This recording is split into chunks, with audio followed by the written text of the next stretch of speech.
Ladies and gentlemen, we invite you to take your seats. We have a fantastic program prepared for you today, and we don't want you to miss even a minute. Please take your seats at this time.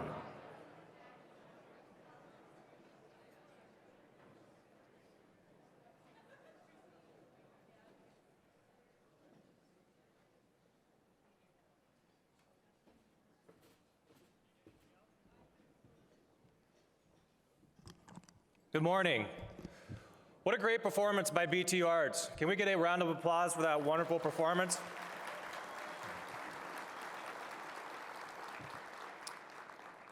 Thank you to everyone for joining us today.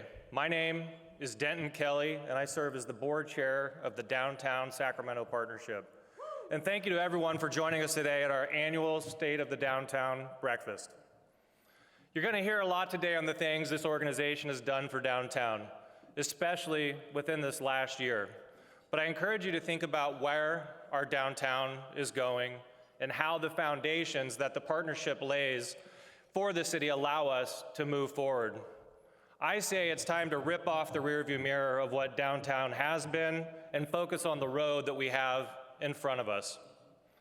At the beginning of every year, the Downtown Sacramento Partnership develops a strategic list of priorities based on the momentum we have built and from the previous year and where we know our downtown needs to go. In 2020, we developed a 5-year strategic plan and identified 4 major areas of focus: safe and clean, public realm enforcement, economic development, and outreach and access. These aspects and the 2023 priorities under them are pivotal to moving the needle in a direction that downtown needs to go to continue to build value and economic generation in our downtown. In order to fully accomplish the goals that we have set out in front of us, we can't ignore the current reality facing our downtown that is a very meaningful shift in consumer demands towards more suburban growth and development.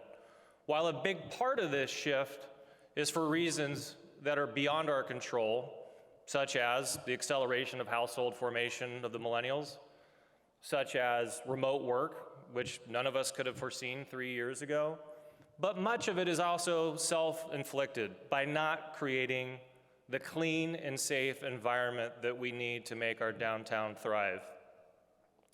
We can't lose sight of the fact that an investment in downtown is an investment in our Sacramento region. It is our belief that a prospective study is a key piece in understanding the changing local business landscape alongside the ever-evolving national trends in other downtowns. We have reached a point where we will need to develop an outline of specific recommendations that will maximize our opportunities and develop the vision so that we are all moving proactively in the same direction. We have invested a tremendous amount of time and capital to make downtown a thriving hub for business, entertainment, and housing. We have to keep investing in downtown. Downtown Sacramento generates 43% of our region's income, and there is no greater return on investment than future investment in our downtown in Sacramento. We have to be equally protective against the assets that we have developed and invested significant amount of capital in the last 10 years. We need a vision for the road ahead to drive our economy.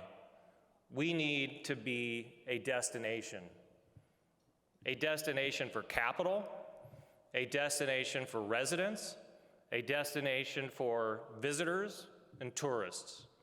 We have to be able to offer retail and entertainment experiences that are unparalleled in our region if we are to have a bright future. As one of the largest business stakeholders in our central city, as the owner, master developer of the rail yards, I hold a sense of responsibility personally for the vitality of our downtown. And we as business leaders, all of us need to hold ourselves accountable, our electeds accountable, to set the downtown track in the right direction for a clean and safe environment that will allow our downtown to become a destination for capital and a destination for commerce. You're going to hear from some of our key downtown stakeholders today, and I want to thank our presenting sponsor, Dignity Health, and our high-rise sponsors for making this event possible, who include Stantec, Kaiser, Bank of America, SMUD, Esquire Plaza, and 500 Capitol Mall. I want to thank the Safe Credit Union Convention Center for hosting us, and thank them both for the Safe Credit Union Performing Arts Center for continuing to bring much needed energy in our downtown core. Thank you to our electeds, including those here today, Congresswoman Doris Matsui, Senator Angelique Ashby, Mayor Darrell Steinberg, Assembly Member Kevin McCarty, City Council members, including our City Council Member Katie Valenzuela, City Manager Howard Chan, our County Board of Supervisors and Supervisor Phil Cerna, and our Chair Rich Desmond, and our County Executive Ann Edwards. Please, round of applause.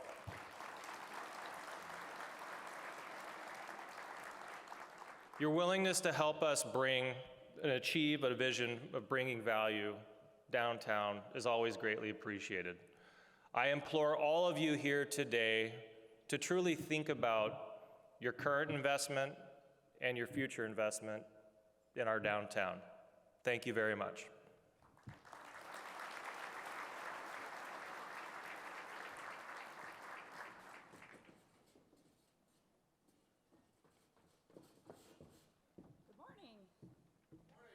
It's good to see everybody.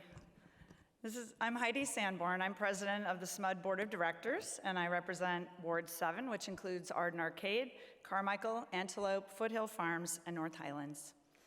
Joining me today is Vice President of the Board, Rosanna Herber, and board members Kurth, who represents this area, Rob Kurth, and Brandon Rose, along with many of our staff who work in the downtown and with the partnership.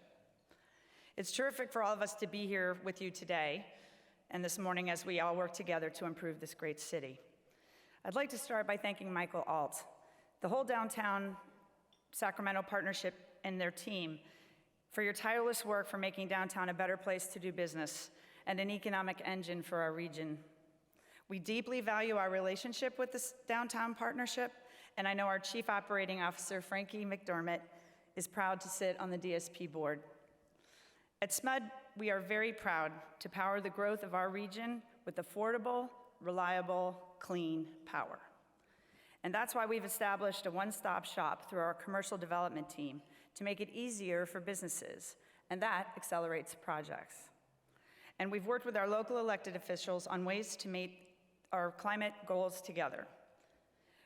We must and we are planning for economic growth in the downtown area by improving our infrastructure as quickly as possible. And I look forward to today's conversations and expanding our work together to better the vitality of our city. But now I have a great honor to introduce our next speaker, the Honorable Congresswoman Doris Matsui. As the representative, yes, we all love Doris. It's fantastic. As the representative of California's 6th District, Congresswoman Matsui has long been one of the city's greatest legislative champions and is an invaluable partner to us at SMUD in achieving our 2030 zero carbon goal. Please join me in welcoming Congresswoman Doris Matsui.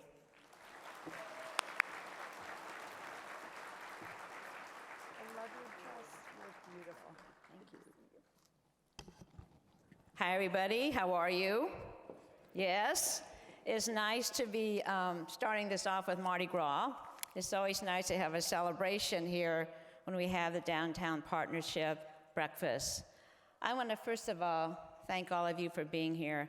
This is really a magnificent crowd, and I think it attests to what we feel about downtown. And I want to thank particularly Michael Ault and his team for their tenacity and their perseverance as we've gone through the last 3 years. It's been truly remarkable, and I think we should give them a big hand for that, and the whole team.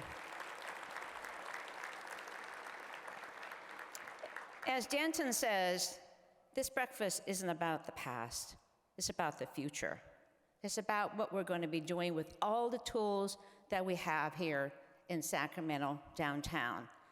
You know, I represented Sacramento and the region for many years, as did my late husband. And let me tell you, it has grown and prospered in ways that we wanted it to do. And honestly, what we've done in the past has only prepared us for this future.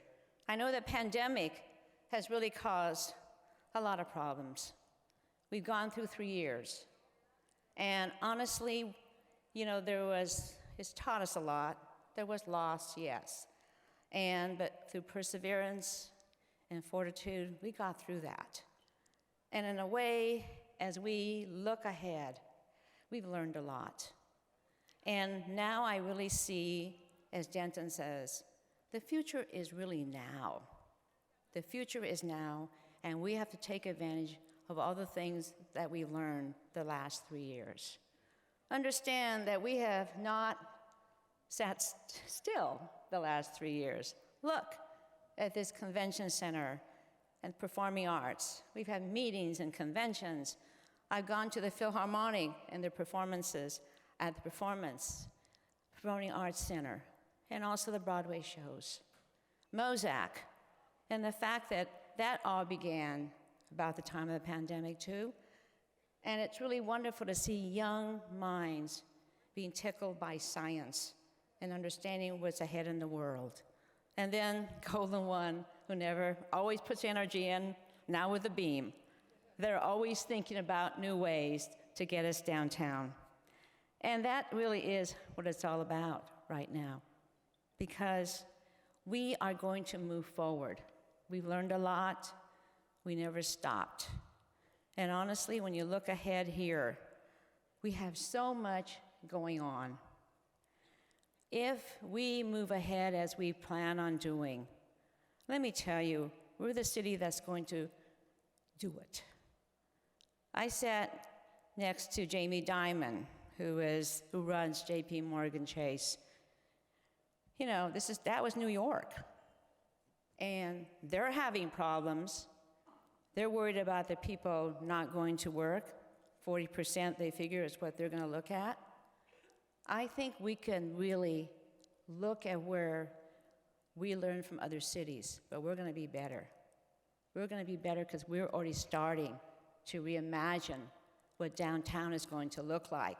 And we have so much going on. Look what's happening over there with Mosaic and what's happening in Old Sacramento, reimagining that, and going all the way down the waterfront. That is our biggest asset downtown, and we're going to have to move forward with that. But let me tell you, I'm excited because at the federal level, We have a lot of opportunities too. You know about the infrastructure bill. We're starting that now. You can look around with broadband, bridges, highways, and things like that in the region.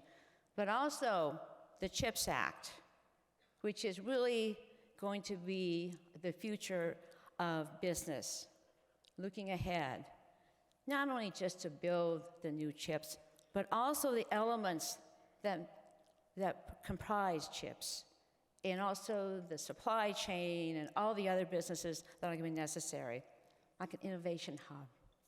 I'm going to be getting a call from Secretary Raimondo today about what's going to be happening as they release their notices now. Also, too, think about the Inflation Reduction Act. There's a lot of money in there for all of us. Sacramento has been ahead of the game in climate, in solar and wind, and making sure that in energy efficiencies. There are businesses there.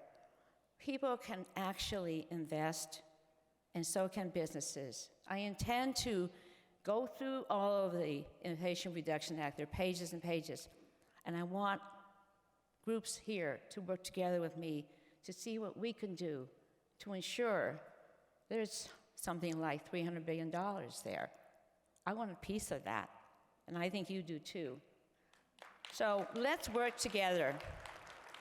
I know that I've talked far too long already, and there are many people coming after me, but I am hopeful. I am so hopeful because there's so much that's ahead of us that is positive. And let's look forward. There's so much to work on, but we have so much potential that's going to be realized. The future is now, and let's do it. Thank you.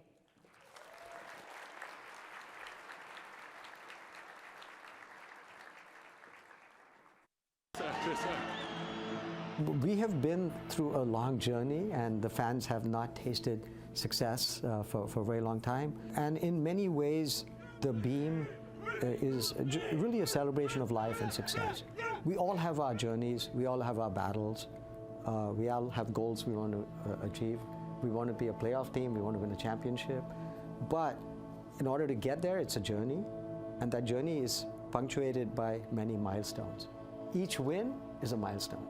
So really, this Beam has become that beacon of hope for everybody, all of us who are pursuing our individual journeys, as well as the collective journey of having the Kings achieve great success.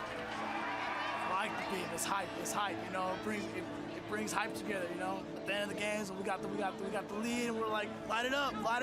It feels like we're getting a winning culture out here. I ain't seen it packed out like this in a minute, man. You know.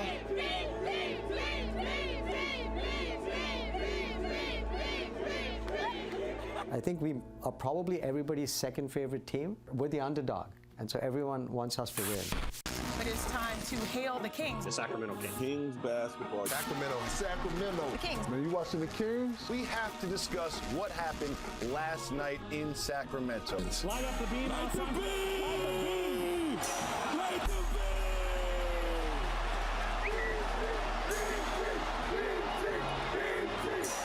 Well, you know we've dubbed the Kings this season the Beam Team because they always light that beam when they get a win. The Beam has seemingly taken on a life of its own, right? Becoming the talk of the NBA. Let's light the beam on this team. How cool is that? Welcome to the Beam Show. We've heard of the Redeem Team. Look at this. History in the making of the Beam Team, baby.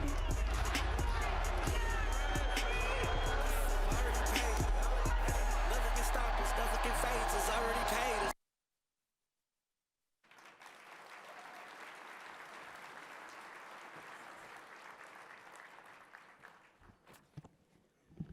Good morning, everyone, and thank you. I can't quite hype the Beam like Terrence Davis can, but very exciting. I think we are thrilled with the power that the Beam has had in just bringing people into our downtown core and bringing everybody together. The Kings, you know, we've had a great season so far. We just saw 4 of our players participate in the NBA All-Star Weekend. We've had record-setting attendance for Kings games, for concerts, for family shows, and even last month's PBR. So just, you know, having our downtown be vibrant again and having people come back to live events, just looking at the crowd here today shows us the power that we have to be together and what it means for our downtown core. So it's my pleasure today to present an award that was inspired by an incredible commitment of the late JVance Stewart, who is a former downtown Sacramento Partnership employee and also the founding member of the Homeless Outreach Navigator Program in 2011. And JVance Stewart passed away in 2011. This award was established to recognize and celebrate the efforts of individuals and organizations that demonstrate a passion for enhancing the lives of others through service and improving the quality of life within our downtown core. Protecting and serving the community, whether it's businesses, whether it's residents, visitors, employees, anybody coming to our downtown, is a crucial aspect of building a sense of loyalty and a belonging to space. In this spirit, I would like to present the JVance Award, Community Service Award, to the Sacramento Police Department Bicycle Unit. Yes, a round of applause. Downtown is everyone's neighborhood, and our public safety partners work extremely hard to maintain a level of safety and security with everyone from meeting one-on-one with daily conversations with our downtown businesses, to continuing to be a liaison with the other city departments and working collaboratively with our other public safety partners. They continue to help bridge the needs of the community and those that they serve, which is why we're honored to present them with this award today. So we're fortunate to have such a dedicated unit in our downtown core, so please welcome me in joining members of our Sacramento Police Department Bicycle Unit to receive the JVance Stewart Community Service Award.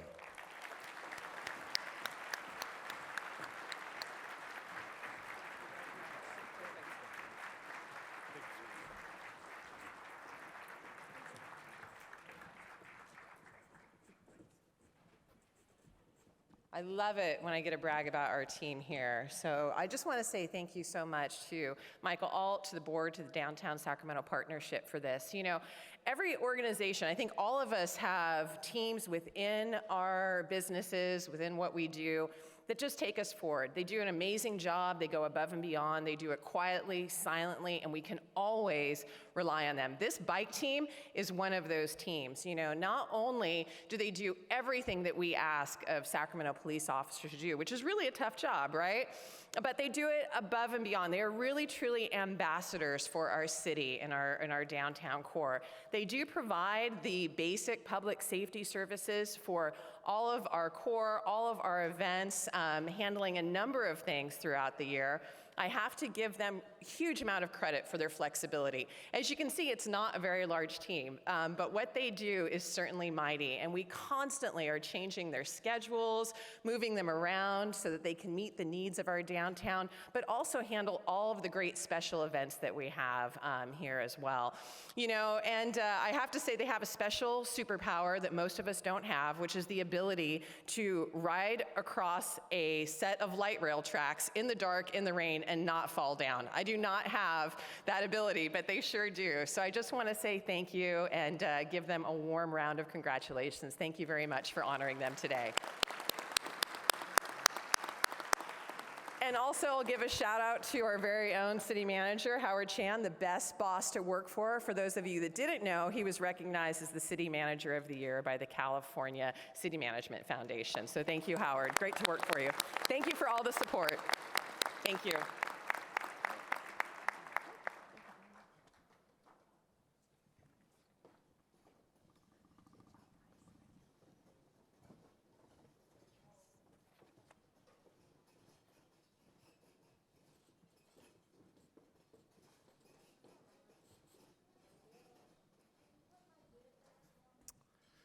Good morning, Sacramento.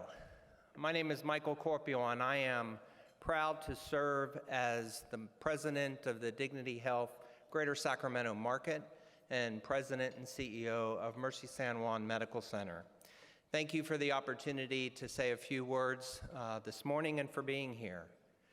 I'd like to first off start by thanking Michael Ault and the wonderful staff of the Downtown Partnership for hosting today's event and for being a tremendous partner to Dignity Health. We are grateful for your leadership and the vision for our community. Thank you, Michael.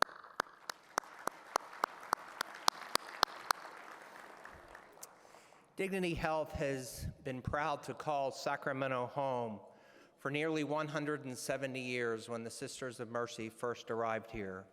We are deeply rooted in this community and committed to its continued success. The pride we feel for this community is paramount, and we are honored to be a part of its story. Over the last several years, the healthcare industry has faced many challenges, but we work tirelessly with our healthcare partners and our system partners to remove barriers and found solutions to ensure our patients and our communities are cared for. I am so grateful for the resilience of our doctors, our nurses, and all of our staff. And we will continue to face some challenges ahead, but we are stronger than we have ever been before. And I know that brighter days are ahead of us. I believe adversity challenges us to reaffirm our commitment to our neighborhoods and our communities. And we see this across our downtown core and our city. My hope for all of us is that 2023 will be bright.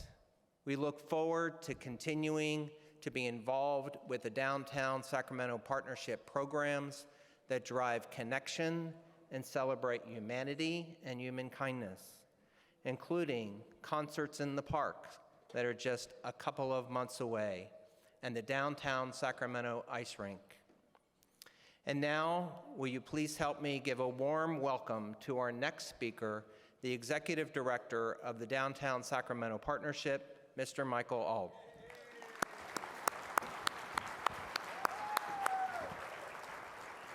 Thank you. Thank you very much. Well, good morning. See? So was thinking about it. I mean, you know, the question with an early morning breakfast is how do you get people excited about doing that? And so the second line band, we thought, you know, this might be a good opportunity to make people a little more excited.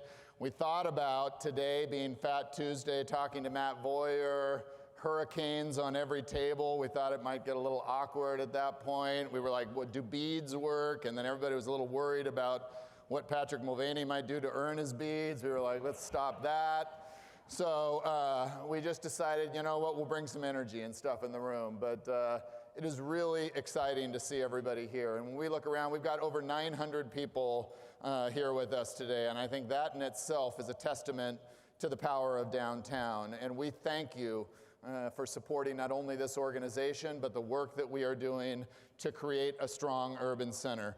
For those of you that may not know, and I'll be a little bit surprised, as you heard, Michael Ault with the Downtown Partnership. I have been in this job for a long time and have really felt not only the energy in this room, but I do want to take just a moment to look around this room. You guys have stood with us. You have been part of this. There have been some challenges, I know, but we have stayed focused on this mission of creating a special urban place. Everybody in this room is a testament to the power of downtown and what we can accomplish. For over 25 years, the Downtown Partnership has had the singular objective to build a vibrant urban center in California's state capital.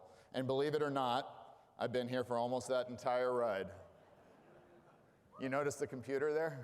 Yeah, there was a floppy drive, which I found boxes of at my house that my kids still wonder what they're about. You know, as you heard from some of the speakers over the last 3 years, we cannot simply ignore the challenges that urban centers have faced. And at the end of 2020, the partnership made an executive decision to focus on a tiered recovery for that effort. 2021 was spent responding to the needs of our central city. 2022 was about addressing and building upon our foundation, and this year we will position ourselves for the next chapter of what downtown Sacramento will become. I'm excited to speak with you not only on the groundwork that we have laid, but on what this means to downtown in the years to come and the success that must drive all of us forward. We cannot have a discussion on the state of downtown without first realizing and reflecting on the reality of what is taking place when we look outside of our windows, our doorsteps, and walk through our district. The appearance of downtown and the experiences of our guests, employees, and residents are critical to the success of the urban center. While we have big ideas for recovery, we first needed to address the immediate environment and social impacts that play out on our streets daily through intentional public realm management. Over the past year and a half, we have more than doubled. See, we're still working on it. Over the past year and a half, we have more than doubled our clean and safe teams thanks to the support of our city manager. The chief beat me to it, but Howard Chan, City Manager of the Year, I mean, come on, who deserves it more than Howard? Our mayor, Darrell Steinberg, our city council members, and our county supervisor, Phil Cerna. This has allowed us to respond to downtown's most critical needs and to help deliver an enhanced environment to our community. As our public space teams are responsible to environmental needs, our policy department is at the forefront of advocating for additional tools and resources to build value downtown. With the emerging social economy as a driving force for our central city, there was a clear adaptation in public space management that needed to be done in order to address the new 9 to 5. We advocated strongly for security cameras and lighting enhancements for the JKL corridor and the old Sacramento waterfront. We brought focus to the social economy, and part of that led the city to appoint its first nighttime economy manager, and she's here with us today, Tina Lee Vogt. Let's give her a round of applause.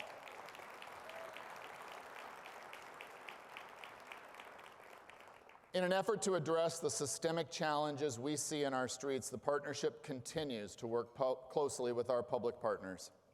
We've advocated strongly for increased conditions to give us better access within the county main jail on behalf of those experiencing homelessness within our urban core. I want to take this opportunity to thank our public safety partners, our police chief, Kathy Lester, our downtown captain, Ethan Hansen, our lieutenant, Jennifer Lagon, welcome our new district attorney, Tin Ho, Sheriff Jim Cooper, and our community prosecutor, Kevin Higgins. We could not be here without your work.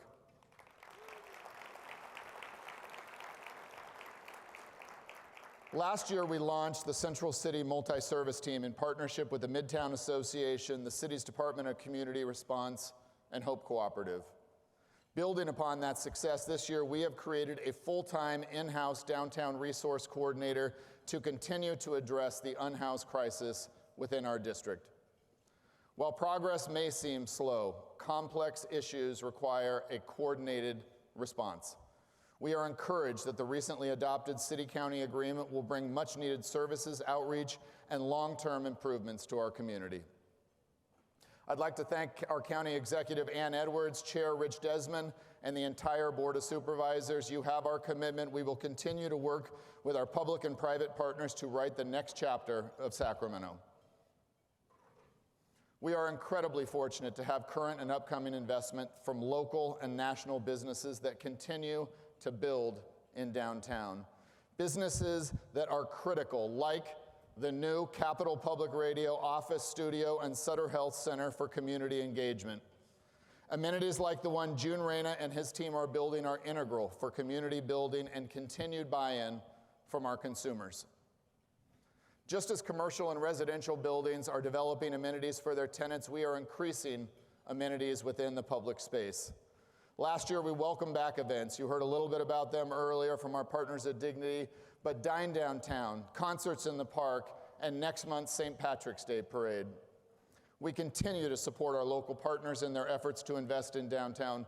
Local and national community events such as Visit Sacramento's Farm to Fork and Ironman events, Sac Republic's Final Cup Watch Party, Dance on the Edge, Nation Proper's 916 on the Square, Darling Aviary's Nightingale Block Party. These events continue to elevate Sacramento's profile, and next month we're all excited to welcome back the NCAA Men's Basketball Tournament in downtown Sacramento.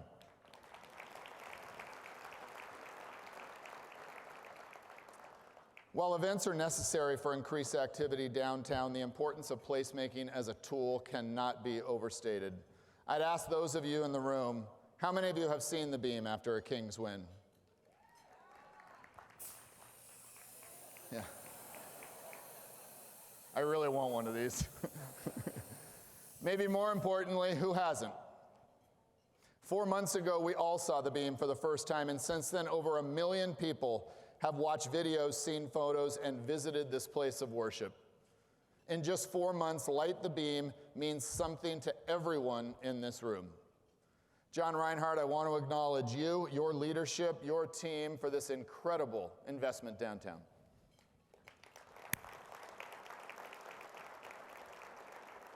The Beam is a prime example of the power of placemaking, and we know downtown is the single most significant reflection of Sacramento to the world, and we need to embrace more placemaking projects as an investment. Well, I think that's just because. While we continue to implement beautification projects throughout the district, a larger and very meaningful project arose for us last year. The Old Sacramento Waterfront iconic sign. Everything that we have accomplished today is due in part to our stakeholders, our business owners, our building owners, and our community. We lost a champion last year, and I would be remiss not to mention my appreciation for Lloyd Harvigo. He was not just a colleague, he was a leader, he was a former chair of our organization, and he was also my friend.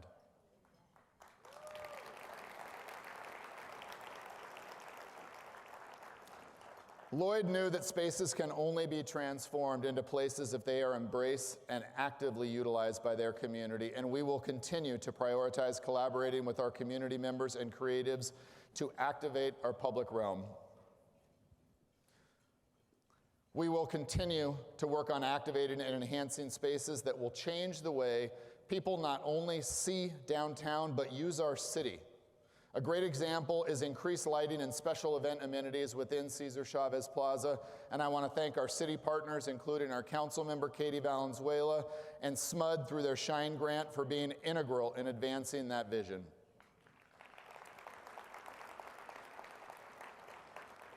"2022 brought challenges to cities across the world.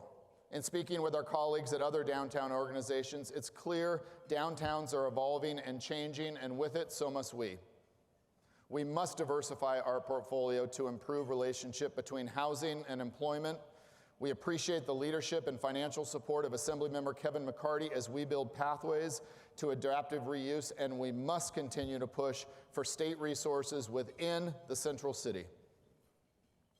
As we saw in the second half of 2022, downtown outperformed all other regional submarkets, giving reason and genuine reason for measured confidence and genuine investment in high-quality residential. An increase in density is a requirement for a thriving ecosystem, and it's clear from the data that we source and the analytics people want to live here. The Central City recently added more than 1,500 residential units, and there are another 5,000 proposed. Residents spend 3 times more than office workers at businesses adjacent to where they live. Projects such as Sacramento Commons, Envoy, the AJ are transforming downtown into the live, work, and play urban neighborhood we have aspired it to be, and developments like Southern Lands Lot X and the proposed telegrapher in the rail yards will push density to even higher levels. We all know the hospitality sector has also been a key driver in downtown's recovery over the past year. We saw occupancy rates approaching 2019 levels, which includes all the additional inventory. Downtown welcomed more than 16 million guests in 2022, and that represents a 30% increase year over year. I'd like to acknowledge Visit Sacramento and give a shout out to Mike Testa, recently named Sacramento Businessman of the Year, and I know he loves that, so let's give Mike a big round of applause. The investment that Mike and his team make every day to help position this city cannot be overstated.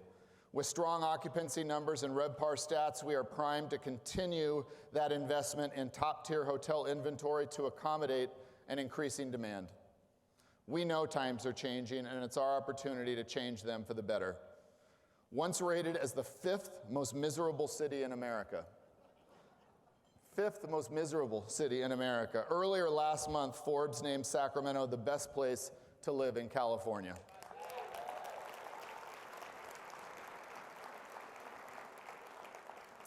We have laid the foundation and are positioning downtown in 2023 for its next cycle of development. Downtown has long been a destination of obligation. The world has changed, and with it, so must we. We can no longer rely on being a government town or just viewed as a central business district. We must instead become a destination of choice.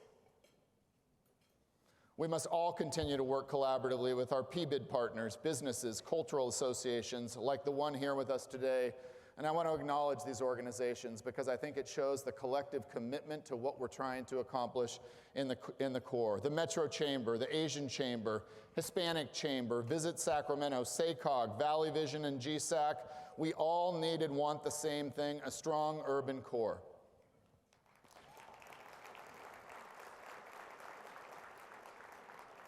This is our 26th State of the Downtown address. Hard to believe. I was talking to a couple people earlier today. The first State of Downtown was in where the Sheraton is, and we may have had 30 people, and that may be because we pulled people off the streets. But there was, you know, it has come a long way. Every year I come up here with a different message, a different milestone, and a different hope to leave you with.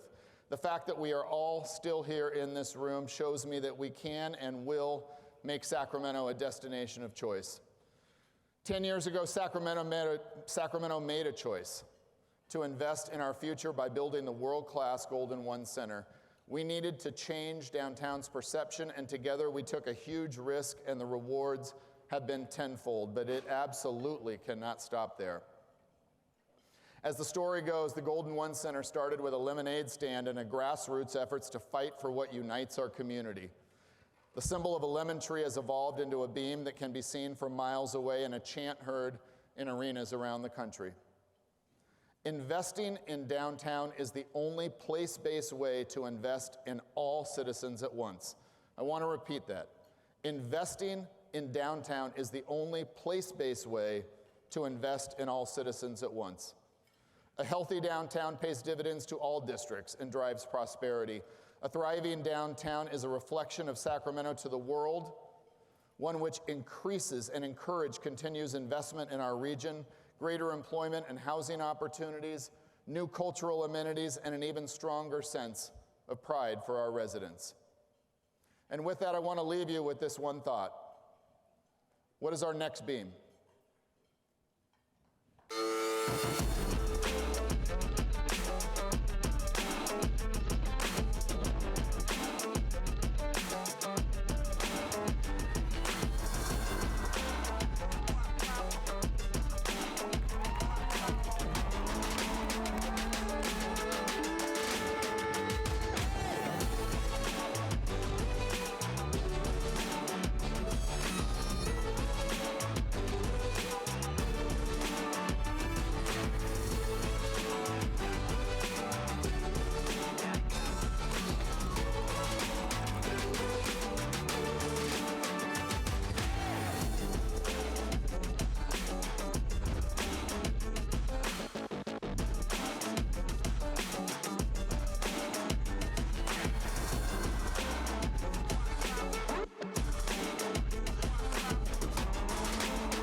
Hello, everyone. I'm Jill Johnson, and I'm a landscape architect.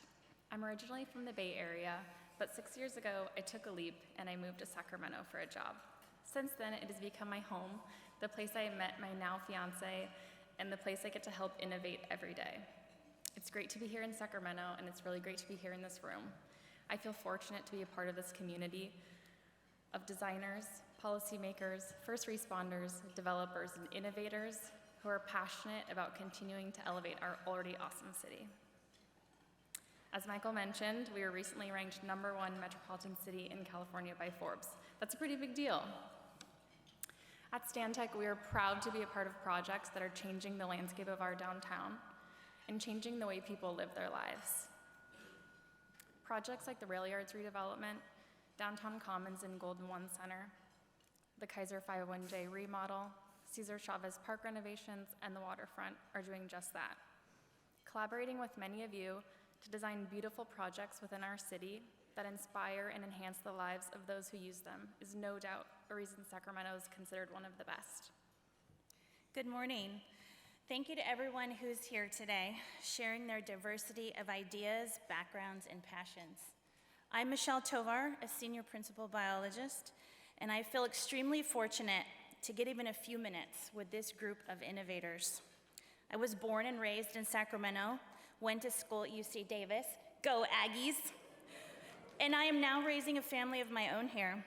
I've seen the city grow and flourish over the years and lovingly be called from our jealous neighbors, the city in between Tahoe and San Francisco, the River City, Sacktown, the Big Tomato, the Farm and Fort Capital, and my personal favorite, the City of Trees. Whatever you call it, it's ours. It's ours to love and explore. It is ours to complain about. It is ours to fix, ours to show off to the world, and make viable for our future generations. Stantec has allowed me and many others in this room to work on projects that not only give back to the community, but get us to a more sustainable picture in the greater Sacramento area. We are a community surrounded by water, agriculture, nature, and diversity, and I am proud and excited, just as you are, to protect it and promote it. Preserving and enhancing the natural beauty of our landscapes through creative and thoughtful design is what excites me about every single project I work on, and it's essential to continuing to improve the lives of those who use these spaces. Thoughtful design considers how a site can inspire people to chat with their neighbors, get closer to their roots, learn something new, or be delighted by a local art installation. Whether I'm designing meandering paths that represent our two rivers at the waterfront, or a decorative chimney to disguise a vent pipe at McKinley Park, I'm always thinking about how I can improve the user experience to enrich the lives of those who interact with these spaces. Every site we touch comes with its own unique set of parameters. What may look like a blank slate might actually hold historical, environmental, or cultural importance, habitat to be preserved, or infrastructure to improve or protect. I get to figure out how to maintain and honor these importances while creating beautiful places that serve the needs of this generation and the next. My colleagues and I feel so lucky to partner with many of you in this room. These partnerships allow us to come to work, be surrounded by individuals who share similar passions, and create projects that change people's lives. Recent storms, flooding, power outages, fires, and droughts, they're all too real for us and very fresh in our memories. But as one of the biologists in the room, don't fear, everybody. We're living in a time of innovation and brilliant initiatives. Stantec has been globally recognized as a leader in sustainability, and we are very excited to lead with our partners in this room to design with community in mind. We know SMUD is looking at a goal to reach zero carbon emissions by 2030. And California has announced goals to achieve 100% renewable energy by 2045. Our team is currently working with developers from all over the world, many based in California with offices in Sacramento, to evaluate offshore wind lease areas off the coast of California. We're evaluating resources such as marine archaeology, fisheries, marine mammals, birds and bats, as well as socioeconomic and commercial issues. These projects will put California right in the forefront to be a global industry hub. Our team is also working on levee restoration projects within various areas of the Sacramento and American rivers and their tributaries. These restoration projects work to explore the safety of some of these levees, which protect our most valuable assets: our families, our livelihood and home and business, our nature, and our agriculture. Jill and I and the rest of the Stantec team look forward to working with all of you on smart design, diverse ideas and community, and sustainability, so we can keep the trees in our city of trees and keep the farms in our farm to fork capital. Let's keep making Sacramento ours. Ours to collaborate on, ours to grow, ours to experience, and ours to be proud of. We are very excited to introduce today's keynote speaker, Brent Toderian. Brent has spent the past 3 decades working with cities just like ours, envisioning prosperous futures in our communities. He is known around the world as a thought leader in urban planning and design, and is well respected for his contributions to numerous global entities.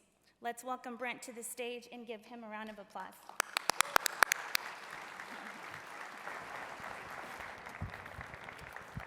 Thank you and good morning.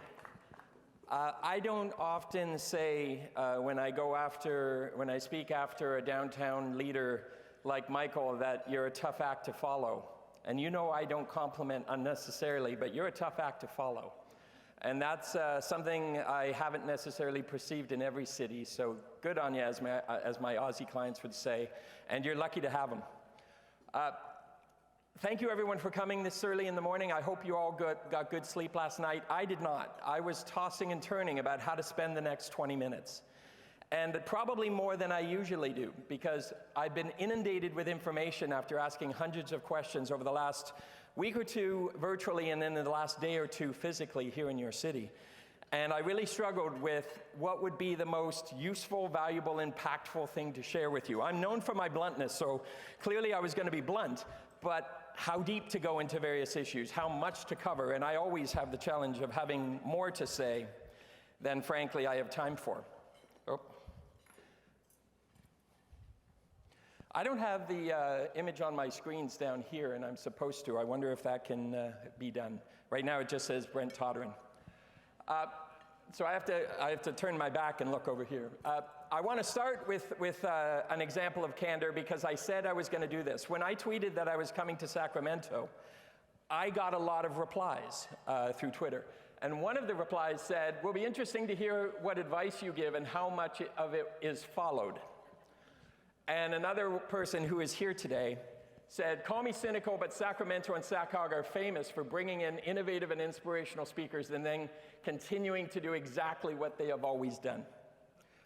Now, whether or not that is excessively cynical or just telling the truth, I can tell you that that is true of most cities that I come to, because it is entirely too easy to have just a good conversation and then do business as usual. So I actually responded and said that, here's an idea. When I do my public presentation, I'm going to start with that slide. So I promised I would do it, and I did it. Because that's the level of candor I want to have in all of my conversations with your city. Tell me the truth about why good ideas or better ideas aren't actually happening. And by the way, the internet also told me if I threw up an image of Light the Beam, I would get you on my side. But that is crass and manipulative, so I would never do that, #LightTheBeam. So I am known for what I call strategic impatience. City planners are known to be long-term thinkers, to have patience.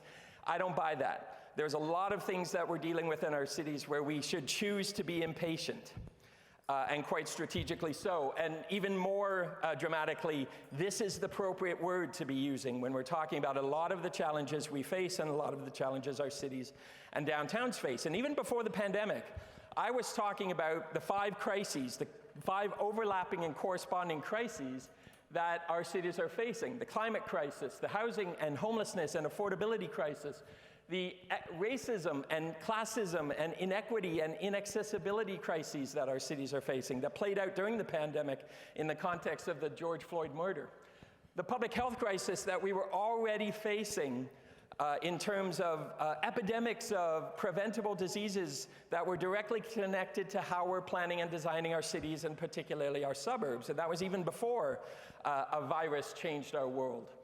And the infrastructure cost crisis, which is more prevalent in the United States than any other part of the world, where we are literally bankrupting our cities financially because of how we're building out and not necessarily up. And these are crises that are facing every city. So on top of that, of course, and overlapping with that, in the downtowns particularly, you are not unique in your homelessness crisis, your awful and violence-inducing drug crisis, which is the new thing that has happened in the last decade or so, your mental illness crisis, all of which are overlapping and playing out in your downtowns. Every downtown is facing this issue. And I have to say, based on the commentary I heard before I came, I expected to see more evidence of that really significantly overriding your downtown. But actually, you're not as bad as some of the other places. You're not as bad as downtown Vancouver in terms of the actual impact that is landing on the ground in your streets and in your parks. And I say that with absolute focus on the fact that, you know, the homeless is not a problem to solve. It's a human crisis that needs to be addressed in appropriate and proper ways and human ways. So on top of all that, we get a global pandemic, and the progress that downtowns were making all over North America take a big hit, a popping of the balloon, a letting out of the wind out of your sails, and suddenly we're having this conversation about how to use public space in the context of a deadly pandemic, where we all had to get outside more because indoors was considered unsafe. And cities got creative, necessarily so, at least temporarily so. And I have to say, one of the great failures of North American cities is we are bad at learning from crises. The rest of the world changed their cities permanently during the pandemic. We changed our cities too much temporarily during the pandemic.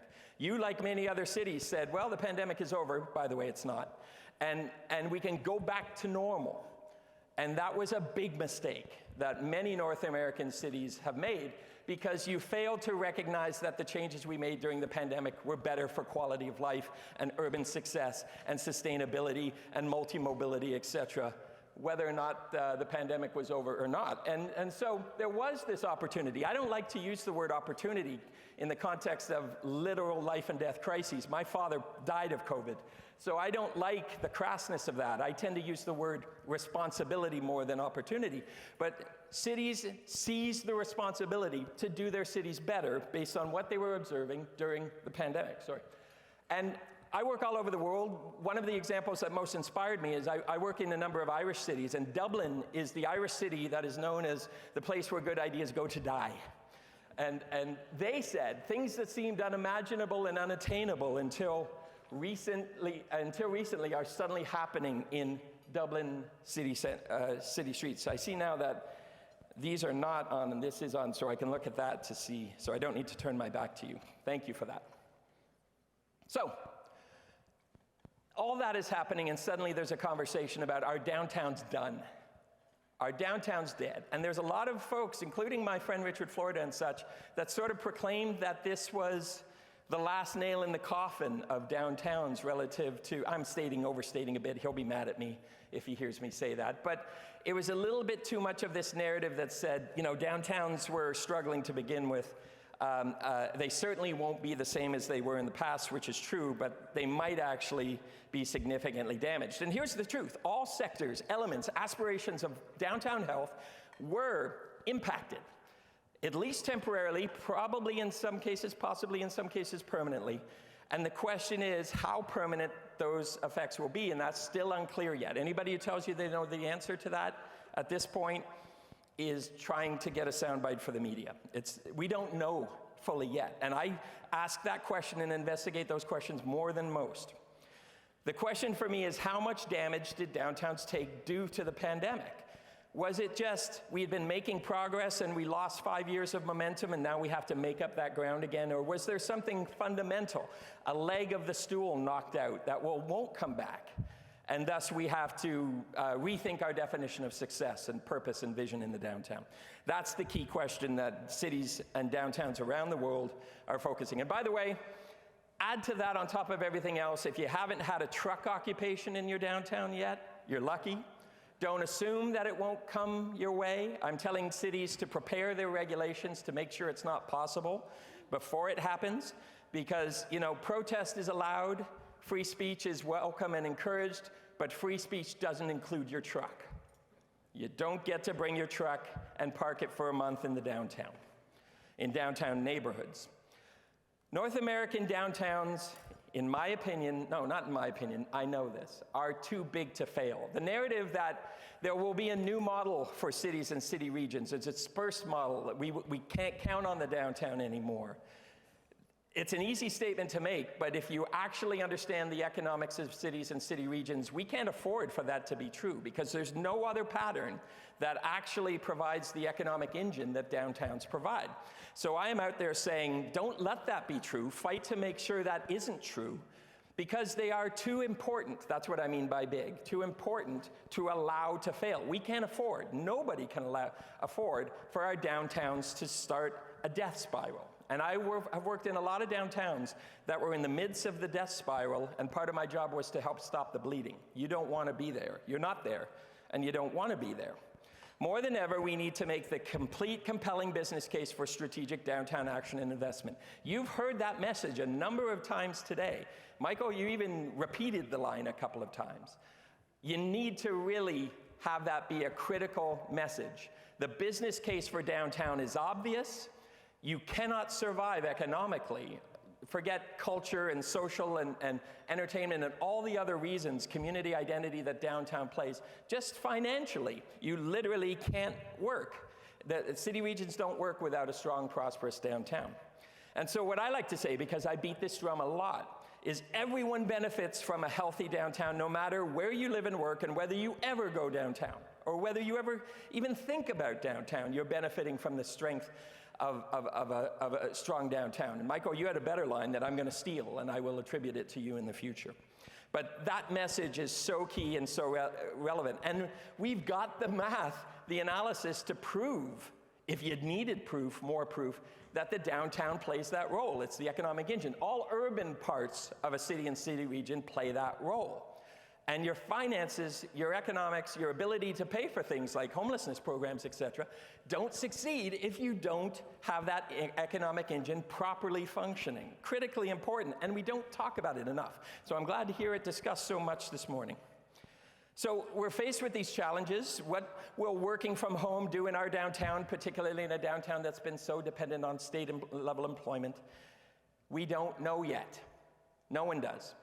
I heard in the conversations over the last week or two that, well, New York has studied it and seen that there's going to be a 25% work from home level once things stabilizes. I'm here to tell you whether or not that's true for New York or not, it's not true for Sacramento. There will be a different answer in Sacramento. It's probably not even true for New York. It's a guess, an educated guess, and everything I know about projections like this is they're wrong. I just don't know by how much and what direction. But what I say is what we need is scenarios thinking. We don't know what the downtown situation is going to be for an element or a factor like work from home. What we need are robust strategies that work if the work from home is 10%, 15%, 25%, 50%. And so what I talk about are the actions that work no matter and are beneficial no matter what the truth is in terms of those kinds of scenarios. So we know more dense housing. Housing is the closest thing to a silver bullet in a downtown where there's no such thing as silver bullets. It's the most obvious no-brainer in a place where there are no no-brainers because downtowns are just too complex. But we know that housing is the closest thing to that. And I'm talking about all housing, not just affordable housing, not just rental housing, ownership housing too. All kinds of housing help in the continuum of body heat that strengthens your downtown and the affordability continuum that isn't just about below market housing. You need to be providing housing of all types in a robust and diverse downtown because they do different things in the economic ecosystem that a downtown is. Livable amenities to support that housing. You can't just be building units without building neighborhoods, and amenities are what make downtown living livable. And if you're not producing the amenity, you're not getting the livability. That's something that Vancouver has always been particularly good at, the livability supports that make the downtown housing outperform the suburbs in terms of its attractiveness and its magnetism to attract people, including, by the way, families. And you need the specific conversation about whether you want to attract families into your downtown or not. Right now, you're repelling them by default, because we're designing downtown housing in a way that virtually repels families. So it becomes a self-fulfilling prophecy that families will never come downtown. It's not true, but it's true in the way that most downtowns are doing it. And frankly, most American downtowns are doing it, not doing a good job. Safety for all, both reality and perception. including safety for the most vulnerable, such as the homeless and the addicted, but also safety for everyone in the context of conventions in tourism and economic development. Housing and supports, obviously, for the unhoused, the mentally ill, the addicted. We need much more at the state level supports for that. That is an obvious no-brainer. Transforming street life, temporary and permanently, and I've talked about the need to take some of those things you did temporarily and make them permanent. Public realm and placemaking improvements.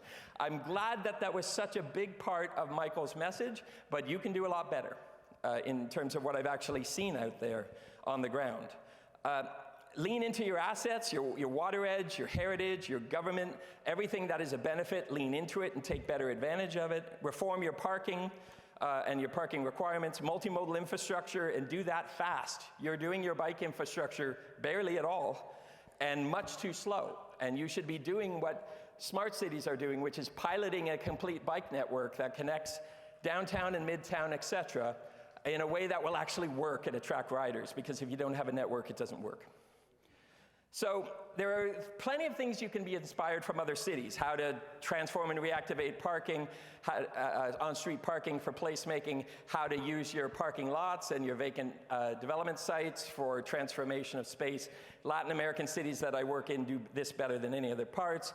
We have simple placemaking building blocks like food carts and food trucks and container urbanism, whatever you're thinking about in terms of activating quiet and dead spaces that are usually government and cultural, civic related, add things in that add life, and it's not hard. So with that, and I don't have a lot of time left, but I thought about how much I get right into the commentary about Sacramento. So what about Sacramento specifically? And bear in mind, I'm still new to the conversation, but I am someone who prides myself on being able to make observations and judgments pretty quickly. Here's my very technical starting statement, because everybody's asked me what's my first impression of downtown Sacramento.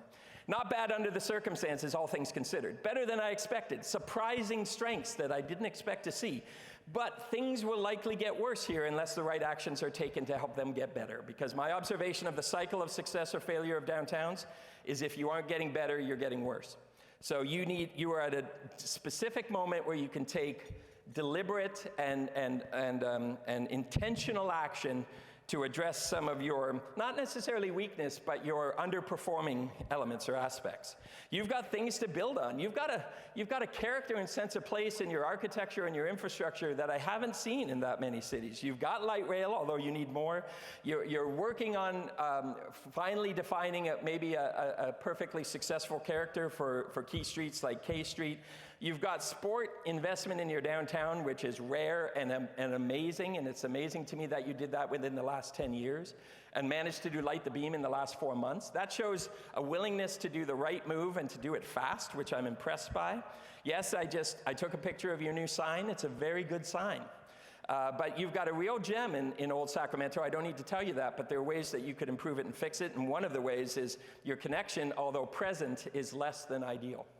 And so we were talking about a lighting installation underneath to make it not only brighter, but more visually interesting, because you're depending on that access to do a lot of work for you in terms of getting people down there.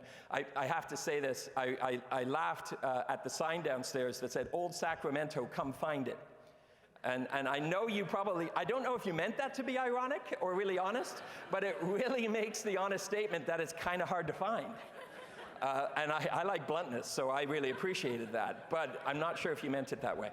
But it is kind of hard to find, or to get to, in a way that's going to be comfortable for everyone. You've got patio space on your sidewalk, but it's timid.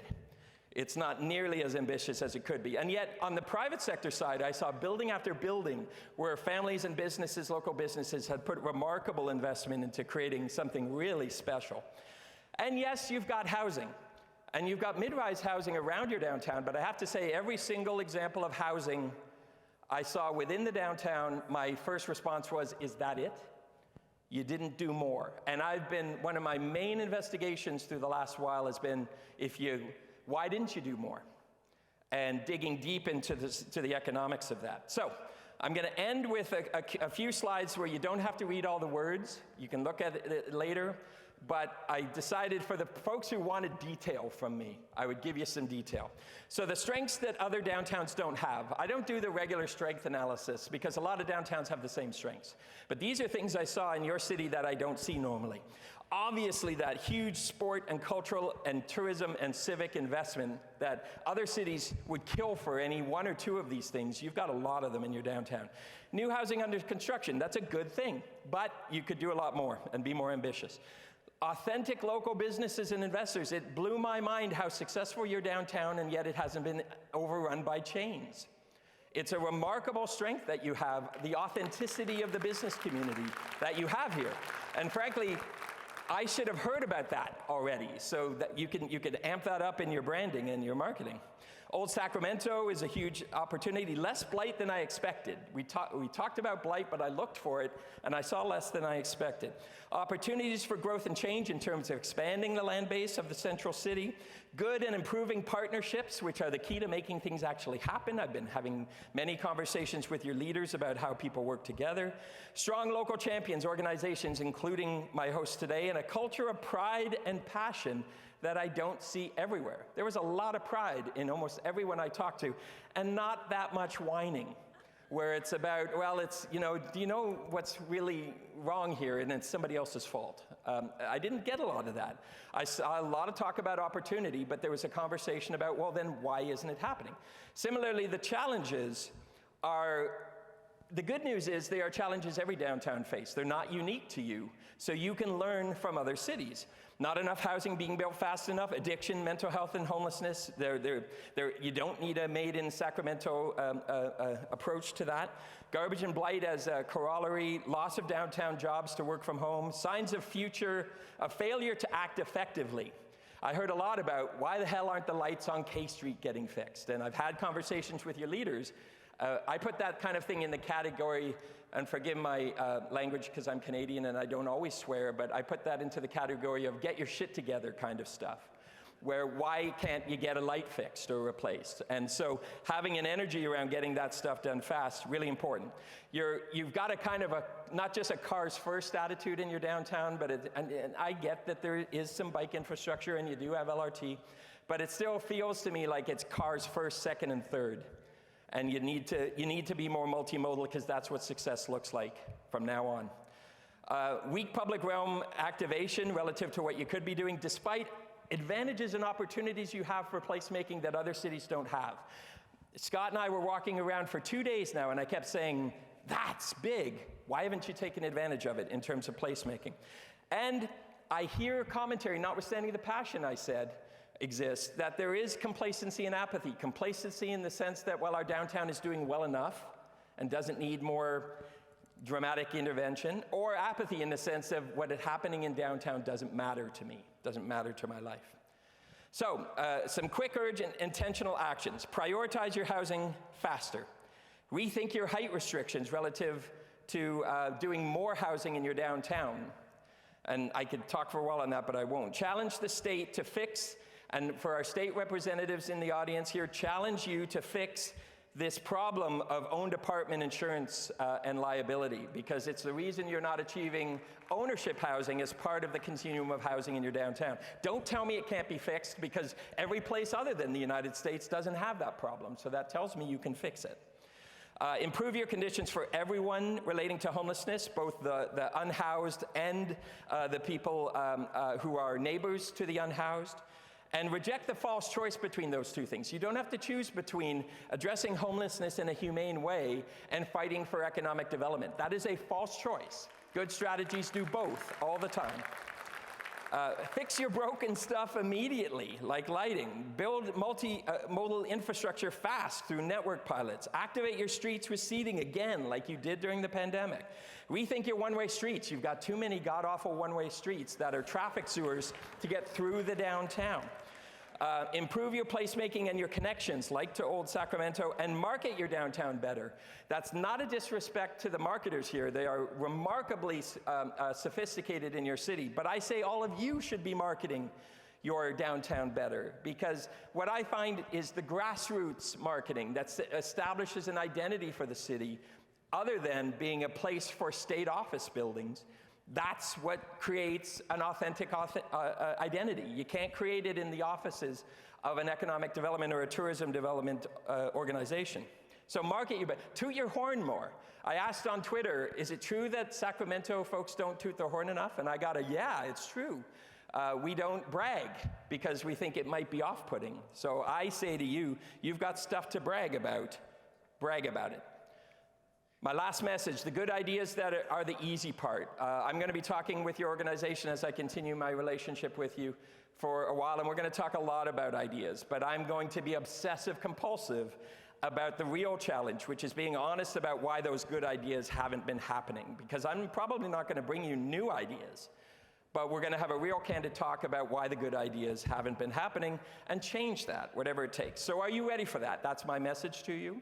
And thank you. I'm overtired, but I hope that we're talking about these kinds of things in as candid and blunt a way as possible. So good morning and thank you.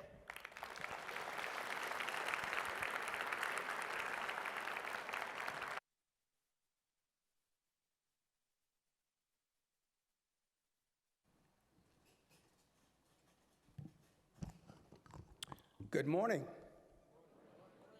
Okay, you've had coffee. Come on now. Good morning. There we go. Very good. You guys look absolutely fantastic. Isn't it great to be together without masks on, just to see everyone's faces? I'm Jay Robinson. I'm the Senior Vice President and Area Manager for Kaiser Permanente Sacramento and South Sacramento. I'm also very, very proud to say I'm a new board member for the Downtown Sacramento Partnership. Excited to be a part of that. And I want to thank Brent for inspiring us this morning with his passion and his candor for creating vibrant cities. Too big to fail, lean into your assets. And I agree with him on the one-way streets too. Let's give him one more round of applause though. So since I'm the new guy on the block, I want to tell you a little bit about my background. I began my new role for Kaiser Permanente here in Sacramento last August, where I came to you from Portland. And in Portland, I was over the 2 hospitals there, where I led them for 3 years during the pandemic. Prior to working for Kaiser Permanente, I worked as the president of St. Joseph Hospital in Chicago. I spent some time in Memphis as the president of Methodist South Hospital. And prior to that, I started my career as a clinical psychologist with the Department of Veterans Affairs and had various roles in clinical and executive leadership. I talked about having my doctorate already, but also got an MBA, and I have 4 incredible kids and an amazing wife who puts up with me, and her name is Kia. On a side note, I feel really compelled to point out that since making the move from Portland to Sacramento, the Kings have gone 32-25, and sit in 3rd place in the West, while the Trailblazers have fallen all the way to the 12th seed with a 28-30 record. It has something to do with his purple suit, dude. So, and as a hospital guy, I only have black, brown, and blue suits. So this is like a real step out of the box for me. I don't want to take credit, but I do think there may be something to this suit, and I do wear it on game day sometimes. In all seriousness, the success of the Sacramento Kings is one of the many reasons our downtown, despite challenges, continues its amazing transformation into thriving into an urban core. In fact, the excitement and energy associated with the resurgence of downtown was a major selling point for me when considering the move to Sacramento. And when I learned that Kaiser Permanente and our planned construction of a new medical center in the historic rail yards was to be one of the cornerstones of our city's transformation, I was all in. So it's not surprising that since arriving here in Sacramento, there's been no question that I've been more frequently asked than whether Kaiser Permanente is still planning to build a hospital at the rail yards. Everyone I meet, are you still gonna do it? Is it canceled? When's it gonna happen? Is it gonna happen? Let me be clear. Let me be really, really clear when I share with you this morning. The answer to that question is an unequivocal yes. Let me say that again. I don't think the people in the back heard it. I'm saying yes, we're gonna build a hospital. There we go. I'm pleased to announce that recently, the Kaiser Permanente Board of Directors allocated a significant down payment on the first phase of a rail yards project that will allow us to expedite scoping, planning, and design of our state-of-the-art facility that was temporarily delayed due to the pandemic. And it's going to be a crown jewel in Kaiser, and I think a real proud point of pride for this city. I want to thank my partner in this work, Dr. Rick Fatango. Rick, where are you? Right there, the physician-in-chief. Between the two of us, we're going to get this done, right? And as you may know, our Rail Yards project is part of a larger Sacramento capital strategy that is focused on meeting the healthcare needs of our members and the communities we serve. It will join our already completed sports medicine center located in Golden One Center, our downtown Commons Medical Center offices in 501J, along with our future outpatient facility along I-5 in Natomas, to give our Kaiser Permanente members access to the most convenient, highest quality care available. This morning's theme is about building personal investment in downtown. I hope our announcement today and our continued investment in downtown underscores for you our unwavering commitment to ensuring the success of downtown Sacramento. With that, let me conclude with a friendly challenge for all of you this morning. As you know, it's been over 16 years since the Sacramento Kings were last in the playoffs. The success of this year's team has driven a new interest and excitement in the downtown area, and the lighting of the beam after every win has become a visible testament that Sacramento is back. Let's all join together to seize this moment and build on that momentum. As the Kings make their push into the playoffs, and they're going to make it deep, let's show our collective spirit for our team by lighting downtown purple each and every time they win. This Thursday, when the Kings beat the Portland Trailblazers, I didn't plan that, Kaiser Permanente will light up our downtown Commons medical offices in purple after the Kings light the beam. And we challenge each, yes. Are you going to join us in that? I hope that you all join us in that. In any way that you can, please light up the city purple. Let me keep the momentum going, Sacramento. Let's support our team into the playoffs and the downtown for all the potential that it has. With that, I'm now honored to introduce to you someone who I'm confident will join us in the challenge, Mayor Darrell Steinberg. I met Mayor Steinberg for the first time recently and was immediately impressed by his commitment and passion for Sacramento as a world-class city. I think we'll all agree that Mayor Steinberg has faced head-on challenges such as downtown, including homelessness, addressing gun violence, and opportunities for economic development. We at Kaiser Permanente are grateful for his support and partnership as we work to collectively bring good health to downtown. Please join me in welcoming the mayor.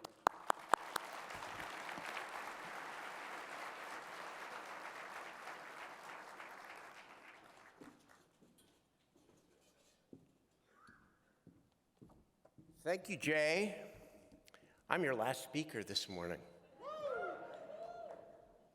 Nobody wants to go right back to work. Maybe I'll just take a little bit of time. Welcome to everybody. What a great morning it has been so far. And Jay, I'm grateful for the kind introduction, but even more grateful for your reiterating Kaiser's longstanding commitment to build the hospital in the rail yards. That's a big, big deal for all of us. And yes, it's an easy one for me and for us. The city of Sacramento will be joining Kaiser in lighting our downtown city purple for home games. Go Kings, and light the beam. So, I want to begin by saying that as mayor of this city, I do nothing alone. I'm grateful to be able to work every day with a city team that is passionate about our downtown and our entire city.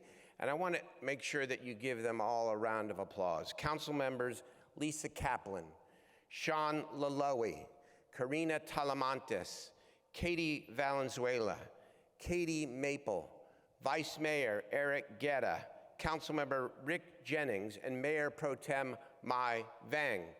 These are the policy matters. The votes matter. The direction we set matter. The budgets we pass matter, including the millions of dollars for clean and safe in downtown Sacramento, and I'm very proud of my colleagues. I'm also proud of our city manager, Howard Chan, our public safety leaders led by Chief Lester, our economic development team, the entire city team. We've got a great team. I'm very proud to work with all of you. So just think, when we were all together in this room last year, there was no beam, and the Kings were on their way to 13th place in the Western Conference. What a difference a year makes. The beam, of course, which we've talked a lot about this morning, but how can it not be the theme of my speech? It's a brilliant marketing strategy, but it is so much more. It is us. In Sacramento, what is real is what sells. This beam has become a point of pride and unity in our community. The beam is like the Kings themselves. The beam is Sacramento. We're not jaded. We're earnest, and we are hopeful about our future, even when faced with tough times and a long drought. We understand our challenges. We don't ignore them, and we never stop fighting for better. And we love being together, 900 people on a Tuesday morning in downtown Sacramento. We love what it takes to overcome adversity. We really, really love to light that beam. I think the improbable rise of the Kings is actually not improbable. I've always had faith, as I know you have. The rise of the Kings and our celebrity laser beam are pretty good metaphors for what I see as the state of downtown in 2023. The Kings rise, and the shining of the beam is not a matter of dumb luck.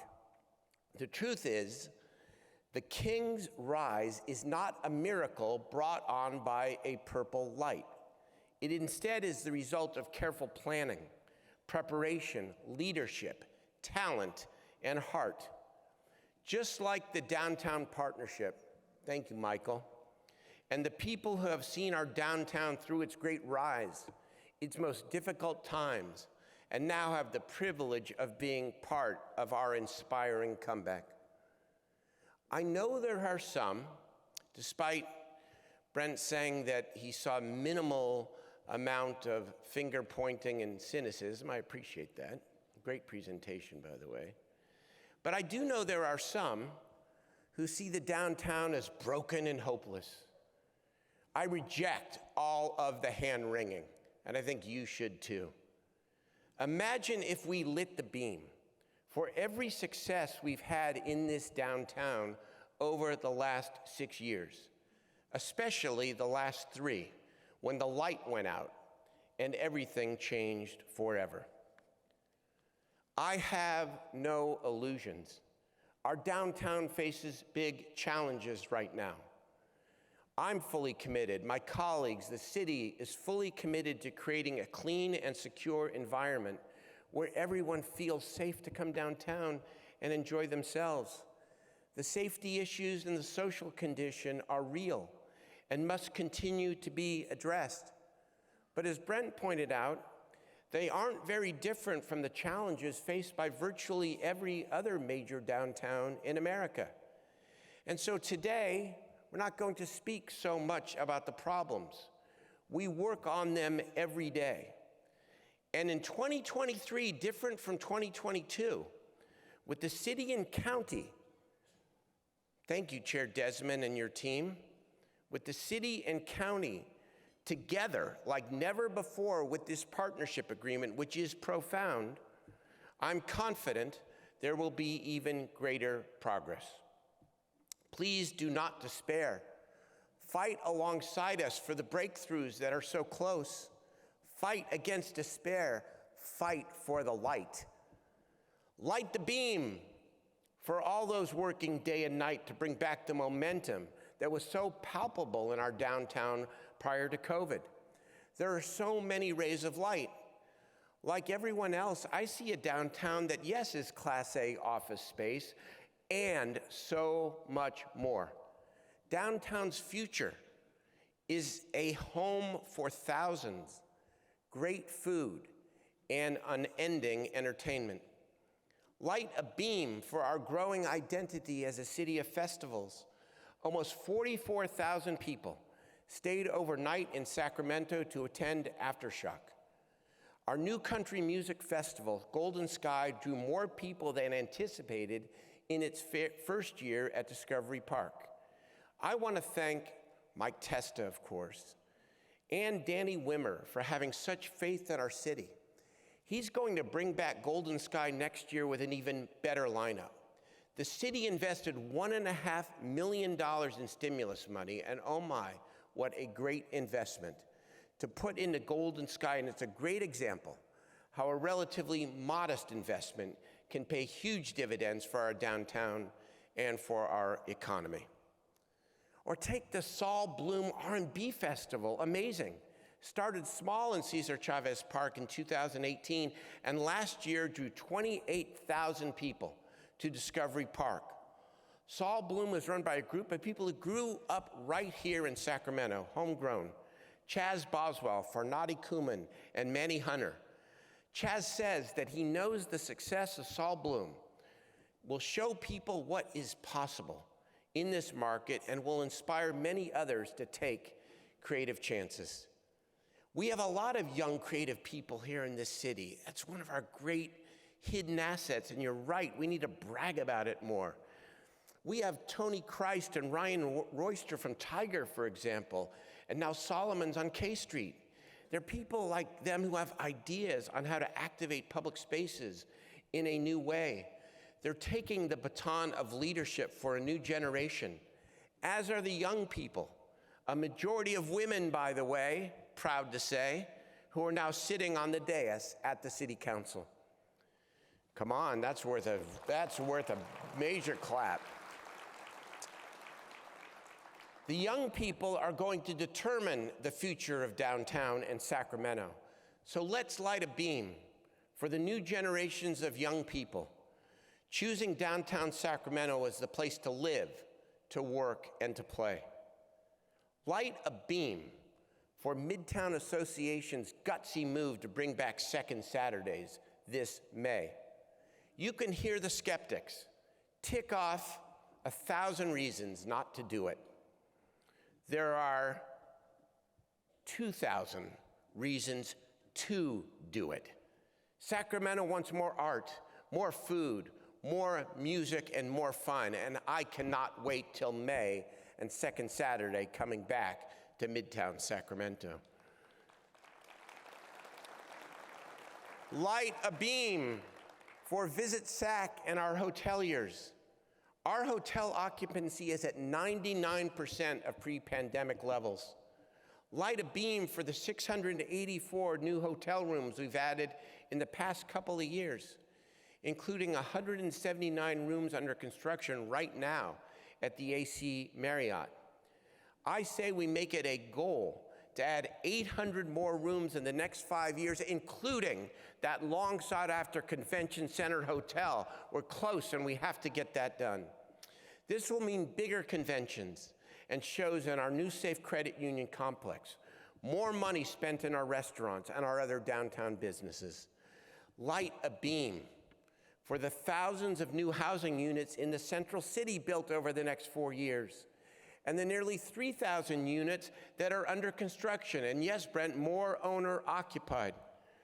30 years ago, it was hard to persuade any developer to build residential in downtown without a large subsidy. New investors everywhere are recognizing the potential in our downtown. Take the northeast corner of 10th and J Streets, which has sat vacant and blighted for 15 years, was just sold to a housing developer that's planning to build 250 units. So light a beam on J Street. Come on. big opportunity to bring more housing to the downtown was opened up just a few weeks ago when the state announced that it would make 3 state office buildings along the Capitol Mall available for a conversion to housing. They have issued a request for qualifications, and I would encourage all of you who are in the development business to take a close look. For the RFQ, as they call it, allows for adaptive reuse or demolition of the buildings. It can be done as one project or be split. This will be a mixed-use urban village with as many as 1,000 market rate and affordable housing units. We will always continue to push for more state and city workers, by the way, coming back to their offices. But let's again light a beam to reimagine this downtown where people are living, where they are eating, and they are playing 7 days a week. Light a beam on Capitol Mall.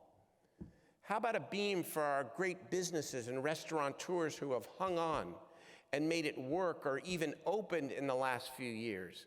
I always love to talk about Ernesto Delgado of La Cosecha in the middle of Chavez Park, who has spearheaded an effort to enliven Cesar Chavez Park with more lighting, with more planters, more maintenance, and more programming. He's not a hand-wringer.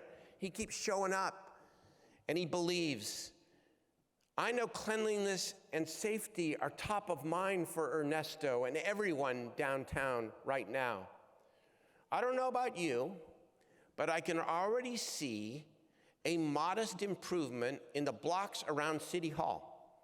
And I think it's in large part because of the new cleanup dollars funded with our cities, the city council and the city management working together, American Rescue Plan dollars. I will work with my colleagues and the city manager to make this level of support permanent in our city budget and find other ways to partner in providing this important foundation for our growth. How about lighting a beam for the fact that in November, voters approved the sleeper, it was the sleeper of the election season, Measure N, by more than 70%. Yeah, right on, come on. Measure N, you know about Measure N, this is the old TOT ordinance written in 1964. You can only use the TOT bond capacity for the convention center and theaters. Hadn't been rewritten since 1964. Well, even though it required a 2/3 vote, worked with Visit SAC and all of you, and we decided to change the ordinance and say, how about we use our tourism dollars, our hotel tax dollars, for anything that benefits tourism? And guess what? The voters said yes. And so what does it mean? It means that we can now revive our plan to create new amenities and attractions on the old Sacramento waterfront in a big way. And guess what? We don't have to wait. We have between $63 million and $75 million, I say 75, the treasurer says 63, but of hotel tax bonding capacity without raising a dime of new taxes, along with a must-have national, state, and regional youth sports facility in South Sacramento, south of Meadowview. No more Sacramento parents, by the way, taking their children to compete in their youth sports in other cities supporting their economies right here in South Sacramento. In addition, we are ready again with bold plans for a nearly $30 million waterfront makeover that will open up the public market buildings with glass sides, create a 2-story platform and walking bridge to the Embarcadero, and install a new children's play area in Waterfront Park. Take a look. We've got a great legislative delegation. I see my colleague, News Senator Angelique Ashby is here. Stephanie Wynn, yeah, welcome. And Kevin McCarty, who we really need to thank because last year in the budget, he got money. And as a result, the state is poised for action with a fully funded plan to revamp its old Sacramento Park with a viewing and events platform and pedestrian-friendly landscaping that will, for the first time, actually allow people to get down to the water. We've been talking about this for years, and now we have the money to make it happen. The state also plans to partner with the private sector to fill the grassy vacant space in front of the Railroad Museum with a new hotel with 250 rooms. Today is a key moment downtown. Old Sacramento and the waterfront will proudly light beams for decades to come. All of the above and more adds up to a downtown dynamism that cannot be turned back. We are a proud state capital, but oh my, we are so much more. I love the state, and Governor Newsom and his administration continue to be great friends and allies. A lot of money has come our way. But we have known, even prior to COVID, that we must not rely on the state for our economic future. That realization, of course, is a challenge, but it's also a gift. And let's face it, the state does a lot of things well, but it's not in the business of creating 24/7 neighborhoods pulsing with energy and creativity. We need to find another way. We need to capture our own destiny, and the pandemic has accelerated that discussion. The downtown of the future will be neighborhoods with a healthy mix of jobs and housing. Imagine an iconic grocery store on the corner of 16th and J Streets. It's happening. Thank you, Satiri. Let's build on our base of restaurants, nightlife, and attractions like the Golden One, Old Sacramento, and Crocker, where we got to build that park, by the way. To brand downtown not just, as Michael said, as the central business district, but as the social and entertainment district of the entire Sacramento region. In the coming weeks, my office will be working with the Downtown Partnership, our city, Visit SAC, and anyone else who wants to partner, because Brent is right. We got to sell ourselves more and better. We're going to create a dynamic advertising campaign to promote downtown. We don't have to beg the state workers or the city workers to come back. Let's use billboards, social media, television to say, look at what you are missing out on when you work from home with your suit coat on top and your pajamas on the bottom. Hey, we're already on our way. You know that Forbes thing, 2012 to 2022, the least desirable to the most desirable? I don't know. Who's been the mayor the last 6 years? We are already on our way. A group of researchers from the University of Toronto, it's fascinating, are using cell phone data to track the recovery of downtowns. Guess what? Mid-sized cities are way outperforming bigger cities. Sacramento's downtown activity is at 75% of pre-pandemic levels. That's better than Los Angeles. That's better than Portland. That's better than Seattle. That's better than Vancouver. That's better than San Jose. That's better than San Francisco and most other cities. So why don't we leave this breakfast today and pledge to get to 100% or 150%? Light the beam on the entire downtown. Thank you all very much. Have a great day.